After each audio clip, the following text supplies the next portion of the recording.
Doctor Bhimrao Ambedkar की जीवनी 14 अप्रैल 1891 से 6 दिसंबर 1956 तक। डॉक्टर भीमराव अम्बेडकर अंग्रेजी भीमराव अम्बेडकर जन्म जो है 14 अप्रैल 1891 ईस्वी में, मृत्यु 6 दिसंबर 1956। एक बहुजन राजनीतिक नेता और एक बौद्ध पुरुषार्थवादी भी थे। उन्हें बाबा साहेब के नाम से भी जाना जाता है।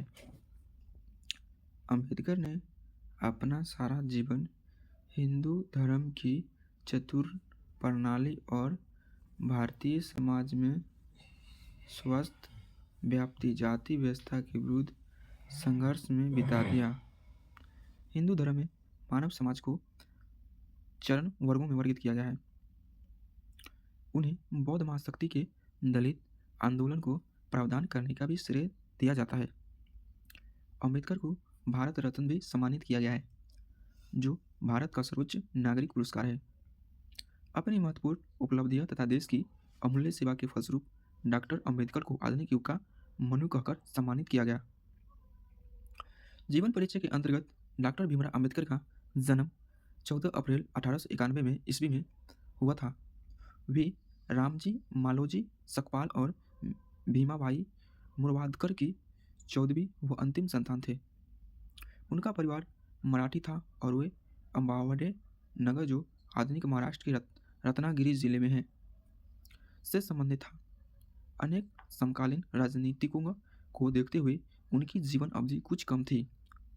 वे महार जाति के थे, जो अछूत कहे जाते थे, किंतु इस अवधि में भी उन्होंने अध्ययन, लेखन, भाषण और संगठन के बहुत से काम किए, जिनका प्रभाव उस समय की बाद ही राजनीतिक पर भीमराव अम्बेडकर का जन्म निम्न वर्ग की महार जाति में हुआ था। उस समय अंग्रेज में निम्न वर्ग की जातिया से नौजवानों को फौज में भर्ती कर रहे थे। अम्बेडकर के पूर्वज लंबे समय तक ब्रिटिश ईस्ट इंडिया कंपनी की सेना में कार्यरत थे और भीमराव के पिता रामजी अम्बेडकर ब्रिटिश फौज में सूबेदार थे और कुछ समय तक एक फौजी स्कूल में अध्यापक भी थे। उनके पिता ने मराठी और अंग्रेजी में औपचारिकता शिक्षा की डिग्री प्राप्त की थी। वह शिक्षा का महत्व समझते थे। भीमराव की पढ़ाई लिखाई पर उन्होंने बहुत ध्यान दिया और शिक्षा अछूत समझी जाने वाली जाति में जन्म लेने के कारण अपने स्कूली जीवन में अम्बेडकर को अनेक अपमानजनक स्थितियों का सामना करना पड़ा। इन सब परिस्थितियों का धैर्य और वीरता से सम्मान करते हुए उन्होंने स्कूली शिक्षा समाप्त की। फिर कॉलेज की पढ़ाई शुरू हुई। इस पर बीच पिता का हाथ तंग हुआ। खर्चे की कमी हुई।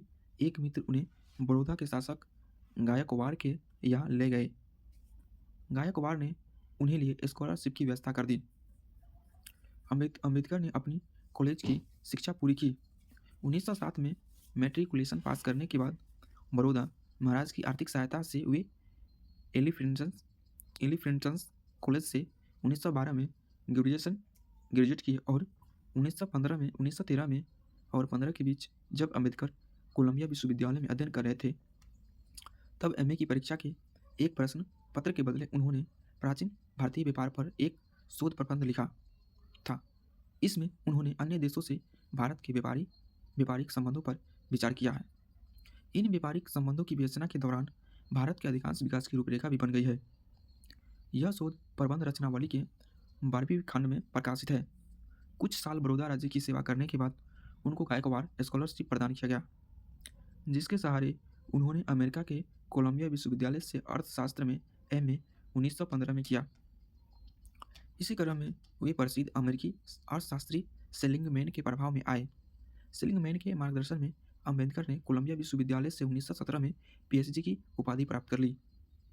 उनके शोध का विषय था national development for India, a historical and analytical study. इस वर्ष उन्होंने लंदन स्कूल ऑफ इकोनॉमिक्स में दाखिला लिया, लेकिन साधना भाव में अपनी शिक्षा पूरी नहीं कर पाए। कुछ दिनों तक वे बड़ौदा राज्य के मिलिट्री की सेक्रेटरी थे। फिर वे बड़ौदा से मुंबई आ गए कुछ दिनों तक वे सिंडेहेम कॉलेज बम्बई में राजनीतिक अर्थशास्त्र के प्रोफेसर भी रहे। डिप्रेस्ड क्लासेस कॉम्प्रेस जुड़ी और सक्रिय राजनीतिक में भागीदारी शुरू की। कुछ समय बाद इकोनॉमिक्स से अपनी अधूरी पढ़ाई पूरी की। इस तरह विपरीत परिस्थिति पैदा होने के बावजूद अपनी लागत और कठोरता से उन्होंने एमपी, एचडी, डीएम, एससी, बार एट लॉ की डिग्रियां जो है प्राप्त की। इस तरह से वे अपने युग के सबसे ज़्यादा पढ़े लिखे राजनेता एवं विचारक थे। उनको आधुनिक पश्चिमी समाजों की संरचना की मजाक विज्ञान, अर्थशास्त्र एवं कानूनी दृष्टि से व्यवस्थित ज्ञान था। अछूतों के जीवन से उन्हें गहरी सहानुभूति थी। उनके साथ जो भेदभाव बरता जाता उसे दूर करने के लिए उन्होंने आंदोलन किया। उन्हें संगठित किया गया। कार्यकारिणी सदस्य 1926 में वह मुंबई की विधानसभा के सदस्य नामित किए गए और उसके बाद वह निर्वाचित भी हुए। क्रमशः ऊपर चढ़ते हुए सन 42 से 46 के दौर में वह गवर्नर जनरल की कार्यकारिणी की सदस्यता तक पहुंचे। भारत के स्वाधीन होने पर जवाहरलाल नेहरू के मंत्रिमंडल में विधि मंत्री हुए। बाद में विरोधी दल के सदस्य रूप में उन्होंने काम किया। भारत के संविधान के निर्माण में उनकी प्रमुख भूमिका थी। वह संविधान विशेषज्ञ थे। अनेक देशों के संविधानों का अध्ययन करके उन्होंने अपना भारतीय संविधान का निर्माता उन्हीं को माना जाता है। उन्होंने जो कुछ लिखा उसका सारा गहरा संबंध आज भारत के इस देश के इतिहास से है। शुरूदों के उद्धार के लिए उन्होंने जीवन भर काम किया, पर उनका लेखन केवल शूद्रों के लिए महत्वपूर्ण नहीं है। उन्होंने दर्शन, इतिहास, राजनीतिक, आर्थिक विकास आदि समस्याओं पर विचार किया जिनका संबंध सारे देश की जनता से है। अंग्रेजों में उनकी रचनावली doctor Baba Saheb Ambedkar writings H peaches नाम से महाराष्ट्र सरकार द्वारा प्रकाशित की गई।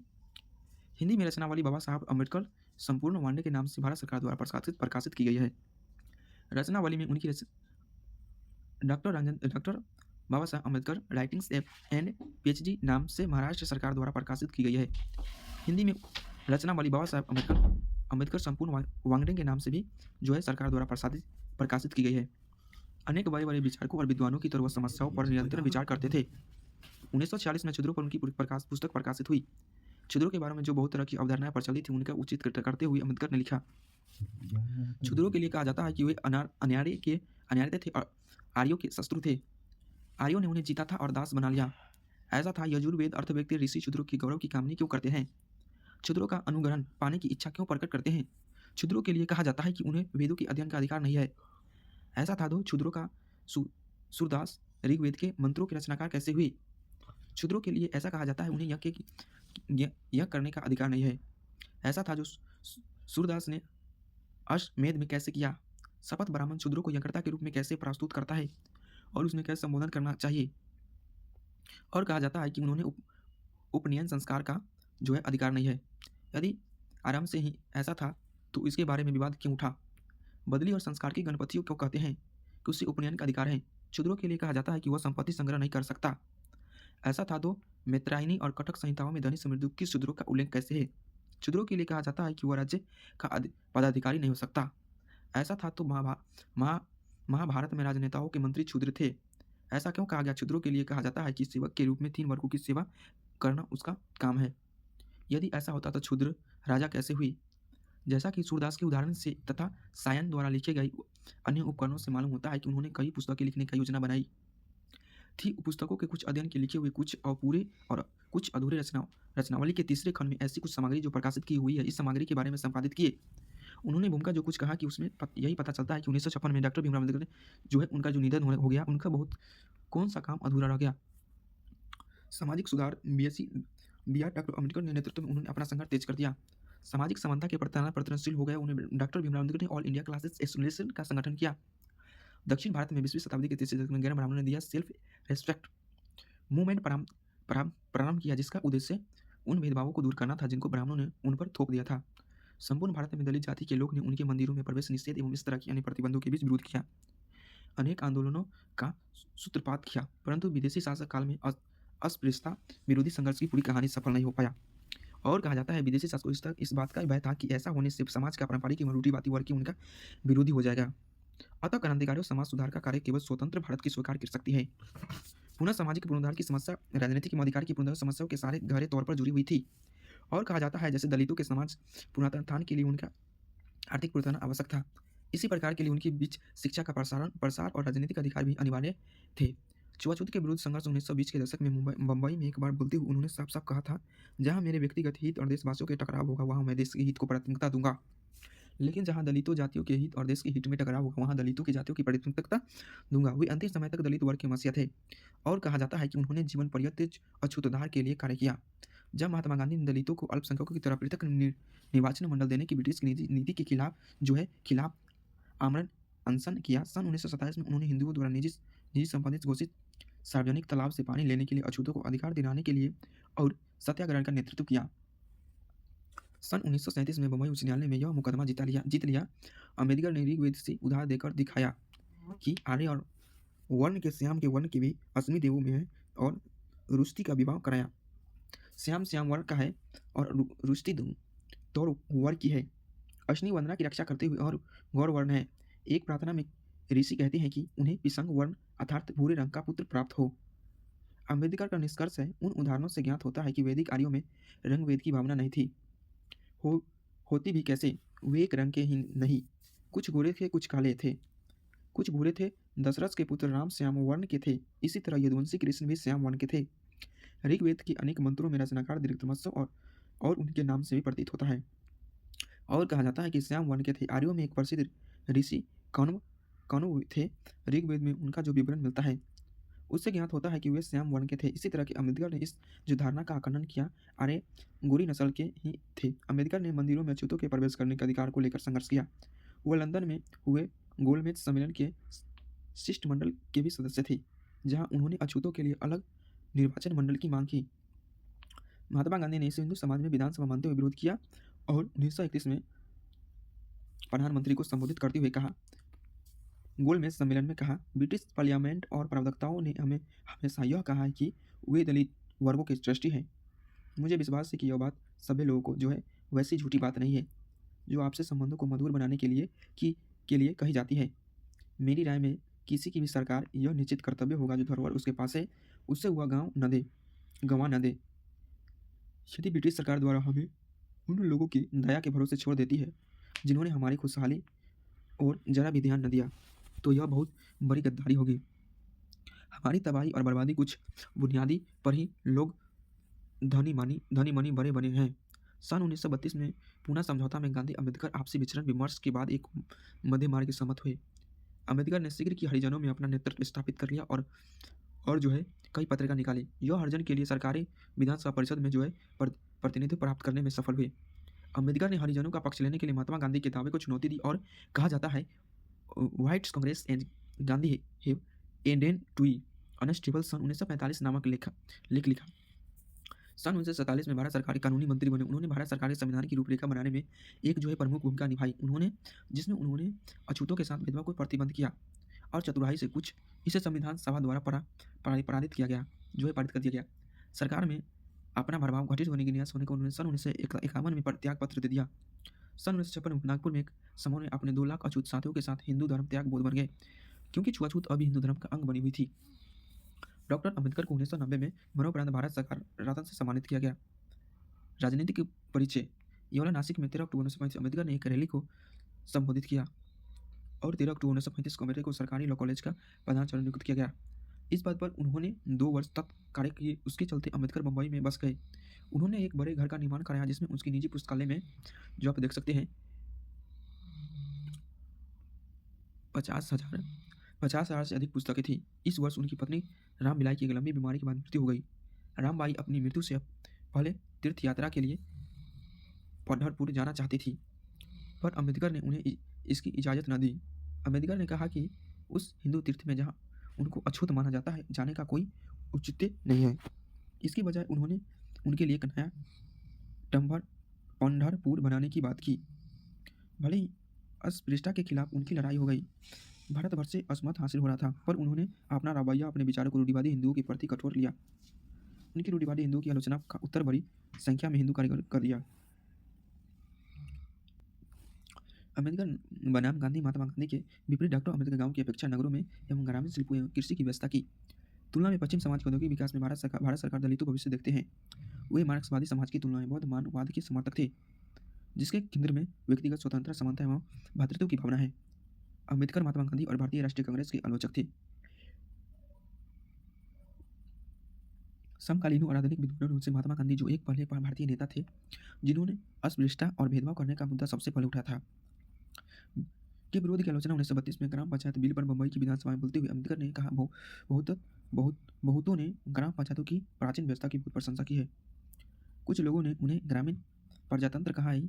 इन देहाती प्रजातंत्रों का गुण जो भी मुझे यह कहने में जरा भी दुविधा नहीं है कि वे भारत में सार्वजनिक जीवन के लिए अभिश्राप है। यदि भारत राष्ट्रवाद उत्पन्न करने में सफल नहीं हुआ, यदि भारत राष्ट्रीय भावना के निर्माण में सफल नहीं हुआ, तो उसका मुख्य कारण मेरी समझ में ग्राम व्यवस्था का अस्तित्व है। इससे हमारे लोगों में विशिष्ट स्थानीय की भावना भर गई है। उससे बड़ी नागरिक भावना की थोड़ी थोड़ी जगह न रही। प्राचीन ग्राम पंचायतों की व्यवस्था के अंतर्गत एक एकताबद्ध जनता के देश के बदले भारत ग्राम पंचायत ढीला ढाला समुदाय जो बन गया है। और कहा जाता है कि सबके एक राजा प्रजा थे। इसके लिए सिवा उनके बीच कोई बंधन न था। गांधी का दर्शन भारत के पारंपरिक ग्रामीण जीवन के प्रति सकारात्मक लेकिन रूपमानी थी। उनका दृष्टिकोण अस्पृश्यों के प्रति भावनात्मक था। उन्होंने उन्हें हरिजन कहकर पुकारा। अम्बेडकर ने उन्हें इस विषय को सिरे से अस्वीकार कर दिया। उन्होंने अपने अनुयायियों को गांव छोड़कर शहर जाकर बसने पर शिक्षा प्राप्त करने के लिए प्रेरित किया। अब जो है मृत्यु, अम्बेडकर 1948 से मधुमेह से पीड़ित थे और वे जून से अक्टूबर 1954 तक बहुत बीमार रहे। राजनीतिक मुद्दों से परेशान अम्बेडकर का स्वास्थ्य बद से बदतर होता चला गया और 1955 के दौरान जो है लगातार काम उन्हें तोड़ कर रख दिया। अपनी अंतिम पांडुलिपि बुद्ध और उनके धर्म को पूरा करने के लिए 3 दिन बाद 6 दिसंबर 1956 को अम्बेडकर की मृत्यु नींद में दिल्ली में उनके घर में हो गई। 7 दिसंबर को चौपाटी समुद्र पर बौद्ध शैली अंतिम संस्कार किया और उसमें सैकड़ों हजारों समर्थक कार्यकर्ताओं और प्रशंसकों भाग लिया। एक स्मारक जो है अम्बेडकर के दिल्ली स्थित उनके घर 36 अलीपुर रोड में स्थापित किया गया है। अम्बेडकर जयंती सार्वजनिक अवकाश रखा जाता है। अपने अनुयायियों को उनका संदेश था। अगर यह जीवनी आपको बढ़िया लगा है तो आप इस जीवनी से कुछ सीख सकते हैं अपनी प्रेरणा से, और किस तरह से व्यवहार किया जाता था अछूतों जो छोटे वर्ग के लोग होते थे। उस जीवनी में पूरा जो है व्याख्यान करते हुए व्याख्या किया गया है। अगर आपको इस जीवनी से कुछ सीखने को मिलता है तो हमारे साथ जुड़ जाइए। Thank you.